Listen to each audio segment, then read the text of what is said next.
Norine has religion, Jesus have mercy. a very busy teenage daughter, This is just way too much right now. and a husband whose faith lies in more earthly pursuits. I'm a basic guy who plays hockey, drinks beer. But when a little angel appears on the scene, all three of them need to join the chorus. If you ever snore, I'll beat you.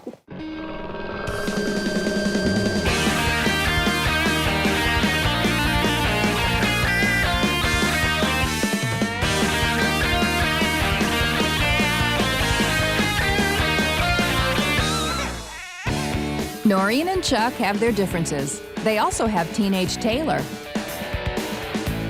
And when a baby comes along, they have no idea what they're up against. Our panel of birthdays experts will be watching closely over the next 6 weeks. Relationship guru and woman about town, Josie Vogels. Supermom with a watchful eye, Kathy Buckworth.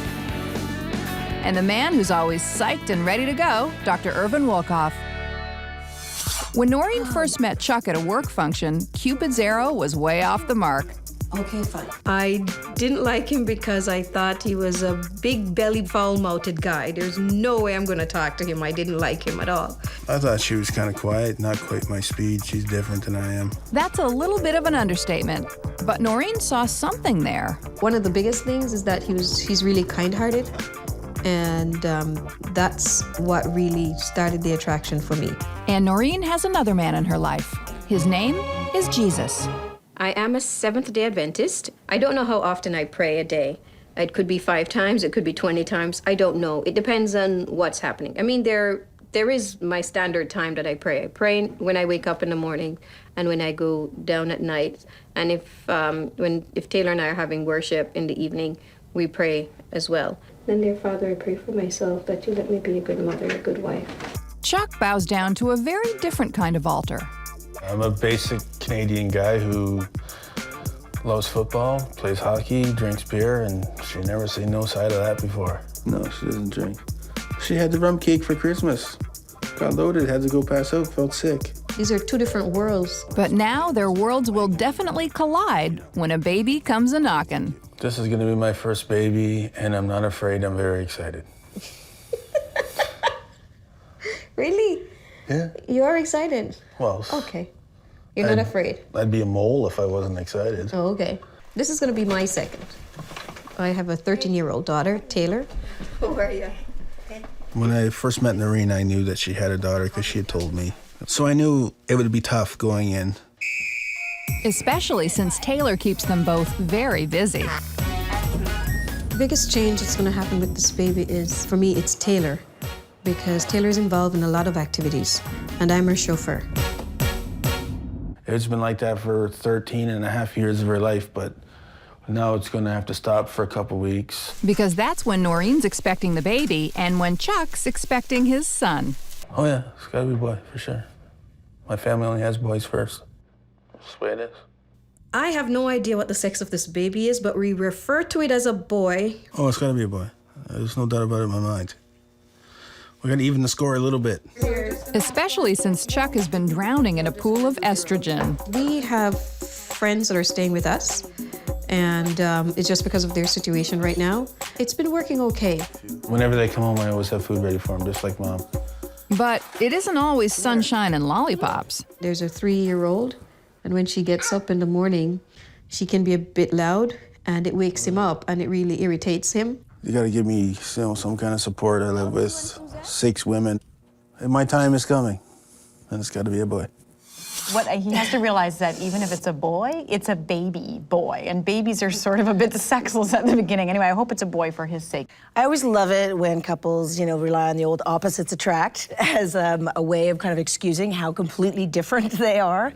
It does concern me a little bit in this case, she's got Jesus, he's got TV. Where's baby gonna fit in between? It seems to be, I agree with you, 2 separate sort of camps that we're dealing with here. And I'm not sure if they have a plan of how those camps will come together. So Chuck's time has definitely come. And now, so has baby Casey's. Chuck didn't get his boy like he wished. Yeah, he's lucky. At least he got something. Baby's coming, and Chuck, who's been preparing for his son for so long. I heard they cry out that the head is there, and Chuck goes, "Oh, it looks like me." I'm thinking, okay. And then the doctor goes, "It's a girl." And I'm waiting for Chuck's response. And of course it's, "I want a refund." I'm like, I'm in pain. I'm so delirious. And this is what he said. But I was listening though, because when they said it's a girl, I'm like, oh my gosh. The first thing that came into my head, because I know how much he wanted a boy. Think of it though, honey. You'll be the king forever. Can you imagine? King of the castle. Yep, you're gonna be the king. I'm really excited that I have a little sister and that I actually helped name her. And her name is Casey Madison. And you know what Madison stands for? I'm mad I didn't get a son. I had this son. But at the moment, Chuck doesn't seem too disappointed. In fact, he seems pretty smitten with his little girl. Oh, you made a big stinker. Oh, yeah. Just like fudge. Welcome home. This is the first time. We'll have to put this in your little book. The day Casey comes home. Oh, look at your beautiful brown eyes. Yeah. I'm your daddy. And now it's time for Casey to meet all the other ladies. Chuck, oh my. We're going to Chuck, oh my. This is all about Chuck. Don't see the baby look You like set Chuck. her up. No, I You didn't. set her up. You're supposed to be a boy. Let me get the rough guess here. 1, Thank God she didn't 2, get none of Norine's hair. 3, 4, 5, 6, 7. One can do the laundry. One to cook. One to wash the car. One to sweep the floors. There's a job for all 7 of you. I hope that they don't carry on with that theme of it's supposed to be a boy or the Madison. You know, that's a bit, it's a bit much. It's a joke at the beginning, but they got to drop the joke pretty quickly. I watched him with that little girl, and I recognized that face where your brain melts and you're just completely in love with the baby. So I don't think he actually has a problem with a girl. That aside, Taylor seems really excited about the baby. They're worried about that. We'll see once the baby starts cutting into her schedule and all her chauffeuring and everything, if she's still really excited about having a little sister. It's been 1 week since Casey has joined the clan. But today, after living with Chuck and Norine for 3 months, part of the clan is leaving the building. You gonna miss all this, Sophie? Oh yeah, I'll stop by every day. I have reasons to stop by. If you guys don't want to let me, I'm coming to visit the baby. I would like to state that I feel great that my moving guests are moving. I'm both ways. I'm happy and I'm sad. I'm gonna miss Sophie's company.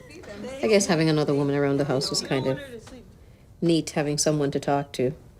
But I'm not gonna miss Roshana waking me up in the morning. That is the good part.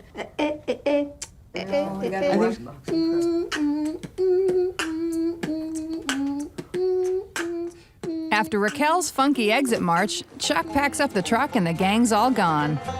It was 3 whole months over here, right? Yeah. You know, it didn't feel like it. Like It didn't feel it. Felt like 5. It's gonna be a lot quieter.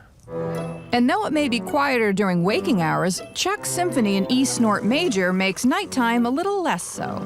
You're going to wake up Casey now. And even though Norine was up most of the night with newborn feedings and a grown man's ruckus, the next morning brings business as usual. Taylor, come on, you're gonna be late. Where's your lunch bag? Every time you do this, you forget your lunch bag. Get your lunch bag. Chuck is on Casey watch, and Norine drives Taylor to school. Wanna go find Mommy, get some food? I know. Oh, you hear that? Yeah. Who's that? Okay, the milk truck is here. The milk truck. And then it's the old switcheroo when Norine returns home, because it's time for Chuck to return to work. Yeah, Taylor's at school, Daddy's gone to work. So with Chuck off playing with big machines, Norine's pal visits, bringing a new machine that will alleviate some stress. Let's do this, because this is going to make your life a whole lot easier. Relax, okay? Because you need to relax. There's a machine involved and you want me to relax. Yes, you need to relax. You need to be comfortable. You need to set yourself focused to breastfeed. Any stress and the milk might not Like, come out. You're kidding. Yeah. All right, hold on. Okay. No milk is coming. I worry so much because when I have to drop Taylor at school and then rushing back to get back to feed Casey is like just nerve-wracking. I can't handle it. And since it's been 13 years since Norine has handled a newborn, she's having trouble keeping up. Every time I put her down, she wakes up. It's a bit overwhelming because I had laundry to get done or a room to clean up. It's driving me nuts today. So to help her cope, Norine looks for some assistance from above. Dear Jesus, bless my Mickey. Let it be strong for my body and let my bones get strong. Prayer for us is just communicating with God. I pray if something happens. But Norine's gonna have to do a whole lot more praying to make her kitchen heavenly. Look at it. Thankfully, Norine's salvation comes in the form of Taylor. Taylor is home. What a joy. Oh, I'm so glad you're home. I have not gotten a break all day. When I come home from school and my mom and Chuck give me the baby, it makes me feel like a big sister. And I've always been kind of independent in some ways. So it's not really that big of a change for me. I guess if I've never appreciated you before, I do now. Though Norine might appreciate Taylor now, she doesn't appreciate her schedule. Mommy, you know how I have band on Monday? Yeah. Yeah. I don't know if we're picking you up.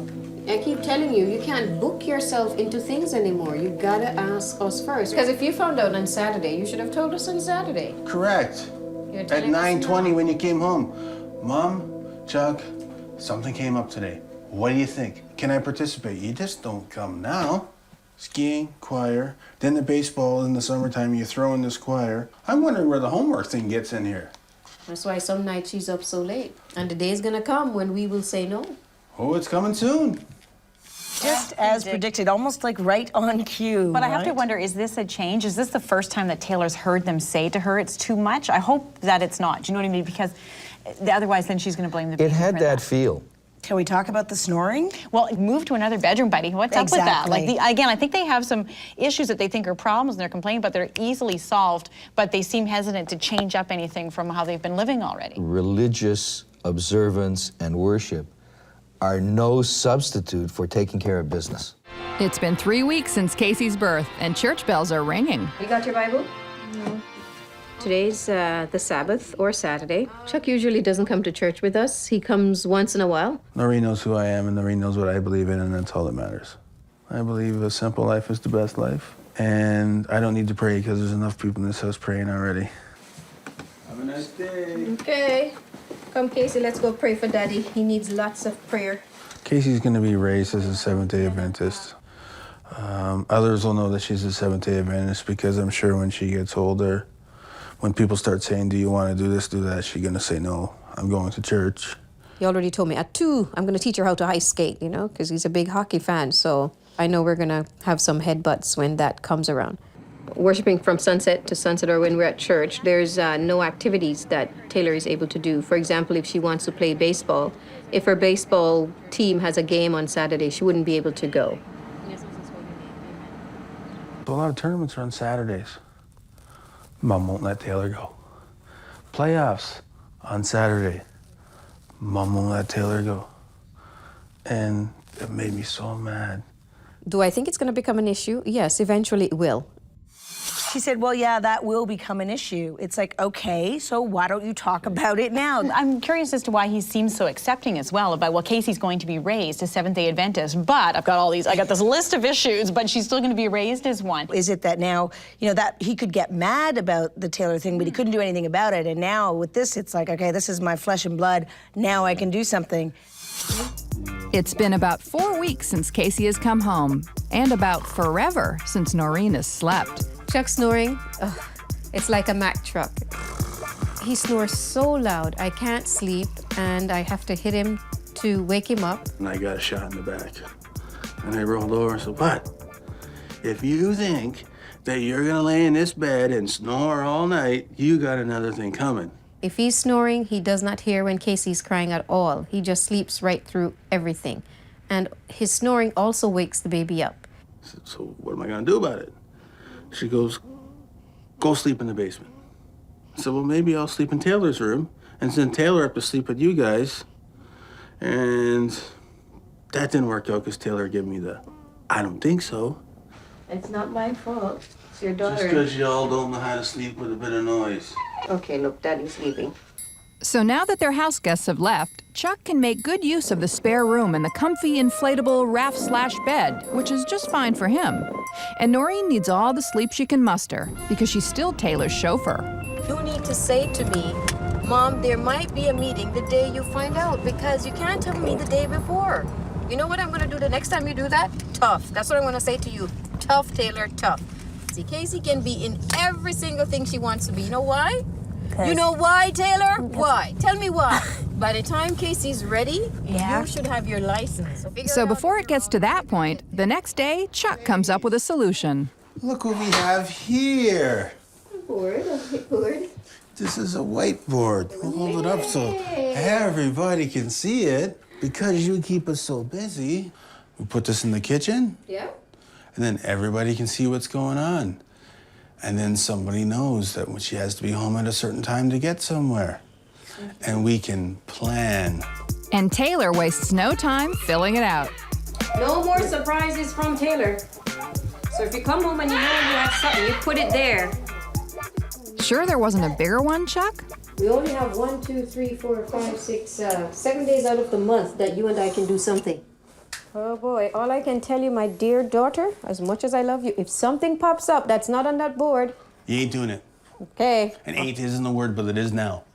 Problem with their family calendars, Taylor's the only one on it. I know. Like, Mom and Dad don't get to do anything. There's no social life. And then what's going to happen when this baby gets a bit older and starts wanting to do things too, heaven forbid. But again, we get into this thing where it's like, next time this happens, we're going to say tough. It's like, why not this time? So now that Taylor is organized and Chuck is prioritized, Norine has a chance to go over some plans. All right.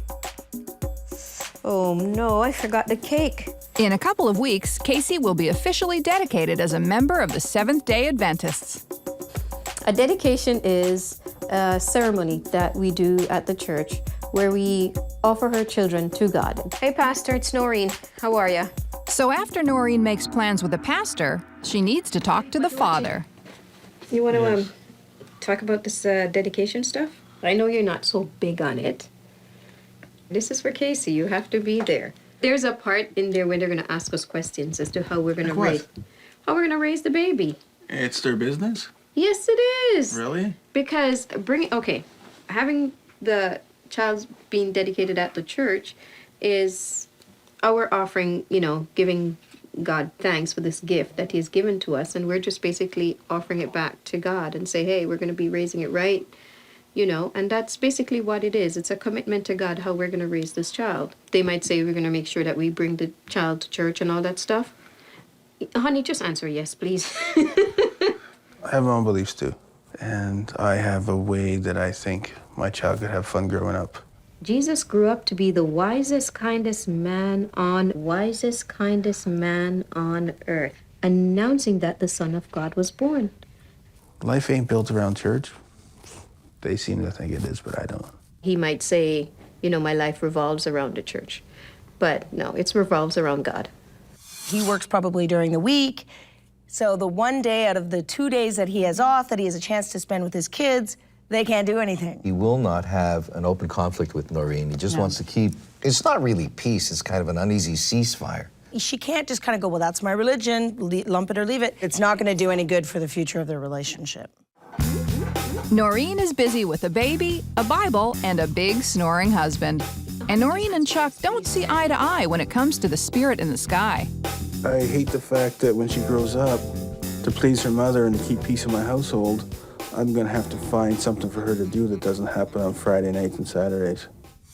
I hate it? Some people would think that hating something would justify a little conversation. Casey has been home for 5 weeks, and she doesn't have Norine all to herself at night anymore. If you ever snore, I'll beat you. Chuck is no longer sleeping in the basement. Chuck's snoring has not changed, and it will never change. But I'm living with it. There's nothing else I can do. My plan is to sleep in my bed with my daughter in the bassinet And with the mom in the bed. And if I can help during the night, I will. But Norine knows that I'm going to work. And I know that she's such a hands-on mom that she'll be taking those duties right over. But if she needs my help, sometimes she just can't, you know. If she's just too tired to get up and change a diaper, and that's all it entails, then, hey, give me a shot, and I'll get up and go do it. What do they call this bed? The matrimonial bed. So I can't keep him out of the bed. So I have to accept it. So what I do now, I just lay there until eventually I fall asleep. I'm looking for a solution for my snoring. And I've come up with one solution. Oh, what is that? Go back to the basement? I've come up with one solution. Oh, my gosh. Here, my dear. Here would be some earplugs. Here's a couple of earplugs, and you should be able to sleep with a little bit of noise and completely it's like her problem? I don't think so. So hopefully, Norine can convince Chuck to get to the doctor about his snoring. But today, she's already convinced him to be a part of Casey's dedication. My plan was to agree to let her dedicate the baby. I would never hear the end of it because her whole life is around their religion. The Christian way of life is to love everybody, whether they're blue, black, white, big, short, round. With Casey being a member of that church, when she starts to meet new friends and she asks me to come with her because she wants to introduce to my friends, I'll be there. But I'll make an effort to try to go. I know the pastor wants me to come. I'll get there, but not as much as he's hoping, but I'll be going every once in a while for sure. I like the fact that they went to the dedication together, that they went as a family. It's too bad Chuck wasn't totally comfortable with it, but hopefully he saw what it means to Norine and gave him a better understanding. Hopefully she saw that he was a little uncomfortable, and that brings them to a discussion. And so now that the dedication is over, Chuck and Norine take the expert's advice. I'm glad you went with it. I was kind of worried there, but... As I went to it or went with what happened? No, but before you weren't. You were giving me whatever, and because then... that's my job. But then you did come around and start helping me running around and stuff. Thanks. I really appreciate it. Not a problem. Me being a Christian, Chuck not being one, the agreement was allow me to take her to church with me until at least she's 12, because that's what my parents did. And at that time, if she chooses to not come with me again and just want to hang out with you, it's okay. I can live with it then. But allow me to do that. We'll see what happens when she gets that age, and I'll let her choose what she wants to do. But I feel, I'll bend a little bit. You know, how many weekends are in a year? So what, she doesn't make it one Saturday? I have to give her some leeway with him. I know that I have to do that. I might not be happy about it, but I know that I have to do that. But I don't like the grin on your face. Well, it's kind of like conquering the champion. They seem to have had some kind of discussion because they've come up with this compromise. But of course, they've been able to put off the conflict for another 11, 12 years, which is perfect. And that's easy for her to throw out, right? Yeah, sure, when she's 11 or 12. I agree. For both of them, it works for now. Yeah, let's pray they figure it out. Whoa. We're going to work on those issues. We got a long time before we come to them, but it's going to be a dogfight. But maybe by the time Casey gets that age, Mom will be mellowed out. She'll be in her 50s by then. You finished? Got that thing on your head again. Yes. It's like sleeping with Aunt Jemima. Sure. Every day. Why don't you go make me some pancakes? Go to your bed. Well, I look like Chef Boyardee to you? No, the Pillsbury Doughboy.